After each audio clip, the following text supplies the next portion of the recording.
Once upon a time there was an old king called Lear, and one day, after many years of kinging, King Lear decided he wanted to retire. He had grown weary of his kingly duties and decided he'd much rather spend his days hunting, fishing, and generally gallivanting around. So he made a big announcement that he was going to step down from his throne and divide his kingdom between his three daughters. There was Goneril, Regan, and Cordelia. First, however, he put them to a test and said, "Each of you must tell me how much you love me." Goneril, Lear's eldest, went first. Now Goneril was nasty and greedy, and she wanted to make sure she got as much of her father's kingdom for herself as she possibly could, and so she flattered him mercilessly. "Oh, Daddy, I love you so much, more than rainbows and butterflies and unicorns." Blech. Regan, Lear's second eldest, went next. Regan was also nasty and greedy, and she also wanted to make sure she got as much of her father's kingdom as she possibly could, and so she laid it on pretty thick too. "Oh, Daddy, you're so wise and handsome, and you're stronger than Dwayne The Rock Johnson."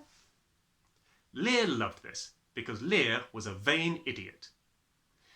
Finally, it was time for Lear's youngest, Cordelia, to speak. Now Cordelia wasn't like her sisters. She was kind and good and honest, and so she said quite truthfully that she had no words to tell her father how much she loved him. This made Lear furious. "No words? How about, 'I love you lots, father'? 'I love you a bunch, father'? 'I love you to the moon and back, father'? How's them for words, Cordelia? Tell you what, how about this? You ain't got no words, you ain't getting no kingdom. Get out of here, Cordelia."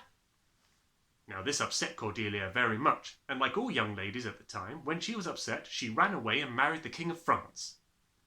The next few months, Lear spent travelling up and down the kingdom, staying at Goneril and Regan's houses. When he was staying at their houses, they began to show their true colours and treated him terribly, and eventually drove him insane. And he ran out into a heath in the middle of a thunderstorm in his underwear and started shouting at the weather, "You crazy storm! Come on then, let's have a dust-up!" Meanwhile, Cordelia caught wind that her sisters were treating their father so abominably and landed in Dover with the entire French army behind her in an effort to save her father.